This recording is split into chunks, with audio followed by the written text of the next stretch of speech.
யாக்கோபின் தேவன் என் தேவன், எனக்கென்றும் துணையவரே.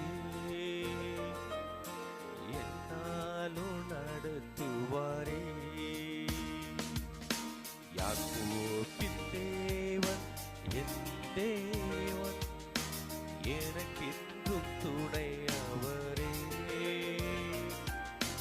என்னாலும் நடத்துவாரே.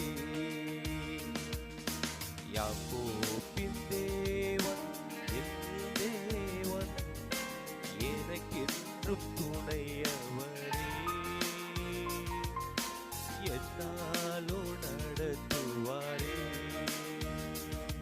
அவத்திலே உங்களை யாவருக்கும் என்னுடைய அன்பின் வாழ்த்துக்கள், இனிய புத்தாண்டு நல்வாழ்த்துக்கள்.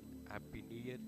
இந்த புதிய நாளிலே ஆண்டவருடைய வாக்குத்தத்தத்தை நான் உங்களோடு பகிர்ந்து கொள்வதிலே மகிழ்ச்சி அடைகிறேன். அநேகருக்கு ஆசீர்வாதமான வாக்குத்தத்தங்கள் எல்லாம் நீங்கள் பெற்றிருப்பீங்க. கர்த்தர் உங்களோடு பேசியிருப்பார். இந்த வாக்குத்தத்தங்கள் எல்லாம் பைபிள் சொல்லுகிறது இயேசு கிறிஸ்துவுக்குள் ஆம் என்றும் ஆமேன் என்றும் எழுதியிருக்கிறது. ஆமேன். அதனால வாக்குத்தத்தங்கள் எல்லாம் ஆண்டவர் நமக்கு அவர் பதில் கொடுத்துட்டு இருக்கிறார். அதை நீங்கள் சுதந்திரிக்கணும். அதை தான் இன்னைக்கு நான் உங்களோட பகிர்ந்து கொள்ள விரும்புகிறேன். உபாகமம் 15ஆம் அதிகாரம் 5வது வசனத்தை நான் வாசிக்கிறேன். உன் தேவனாகிய கர்த்தர் உனக்கு சுதந்திரிக்கும்படி கொடுக்கும் தேசத்தில் உன்னை மென்மேலும் ஆசீர்வதிப்பார். ஆண்டவர் உனக்கு மறுபடியும் இந்த தேசத்துல ஒரு வாய்ப்பினை தேவன் கொடுத்திருக்கிறார். மறுபடியும் இந்த புதிய வருடத்தை காண செய்திருக்கிறார்.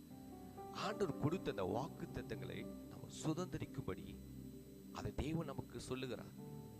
உன் தேவனாய் கர்த்தர் உனக்கு சுதந்திரிக்கும்படி கொடுக்கும் தேசத்திலே உன்னை ஆசீர்வதிப்பார். மறுபடியும் தேவன் இந்த தேசத்துல உன்னை ஆசீர்வதிக்கிற கர்த்தர் விரும்புகிறார். நீ ஆசீர்வாதமா வாழணும் கர்த்தர் விரும்புகிறார். அல்லேலூயா. பழையவைகள் எல்லாம் ஒளிந்து போயின, எல்லாம் புதிதாயின. முந்தினவில் நினைக்க வேண்டாம், பூர்வமான சிந்திக்க வேண்டாம்.